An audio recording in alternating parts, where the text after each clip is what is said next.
ট্যাগের রাজনীতি শুরু হয়েছে মন্তব্য করে জামায়াতের সহকারী secretary general AHM Hamidur Rahman Azad বলেছেন, নির্বাচন পেছানোর ষড়যন্ত্র চলছে। এদিকে জাতীয় নাগরিক পার্টির মুখ্য সংগঠক নাসির উদ্দিন পাটোয়ারি বলেন, বিগত ফ্যাসিস্ট আমলে মুসলমানদের টার্গেট করা হয়েছিল। রাজধানীতে একটি আলোচনা অনুষ্ঠানে এসব কথা বলেন তারা। আরফিন শাওনের রিপোর্ট।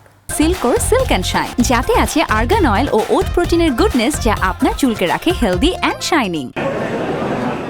রাজধানীর প্রেস ক্লাবে জুলাই ২৪-এর গণ অভ্যুত্থান, প্রত্যাশা প্রাপ্তি ও করণীয় শীর্ষক আলোচনা সভায় অংশ নেন বিভিন্ন রাজনৈতিক দলের নেতৃবৃন্দ। সভায় জামায়াতের নেতারা বলেন, দেশের উত্থানের জন্য বুদ্ধিবৃত্তিক রাজনীতি প্রয়োজন, যা অনেক দল মানছেন না এবং করছেন না। এ বিষয়ে জামায়াতের সহকারী secretary general AHM Hamidur Rahman Azad জানান, নতুন ট্যাগ লাগানোর সংস্কৃতি চলছে। এসব বাদ দিয়ে বুদ্ধিভিত্তিক রাজনীতির আহ্বান জানান তিনি। সংস্কারকে আইনি ফ্রেমের মধ্যে, কাঠামোর মধ্যে না আনায় হচ্ছে একটি নতুন ষড়যন্ত্রের গন্ধ, নির্বাচন পিছানোর গন্ধ, নির্বাচন বানচাল করার গন্ধ পাচ্ছি আমরা।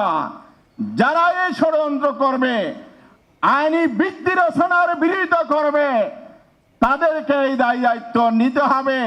এদিকে অন্যান্য দলের প্রতিনিধিরা বলেন, দেশের উন্নয়নে সন্ত্রাসবাদ এবং চাঁদাবাজের বিরুদ্ধে প্রয়োজনে আবারও রাজপথে লড়াই হবে। ভবিষ্যতে যে লড়াইটা হবে, সেই লড়াইয়ে আমরা মনে করি ভবিষ্যৎ বাংলাদেশের রাজনীতিতে চাঁদাবাজের বিরুদ্ধে, সন্ত্রাসের বিরুদ্ধে। এর আগে জুলাই আহত ও নিহতদের স্মরণে নতুন ওয়েবসাইট উদ্বোধন করেন জামায়াতের নায়েবে আমির অধ্যাপক মুজিবুর রহমান। আরফিন শাওন, ২১ টেলিভিশন, ঢাকা।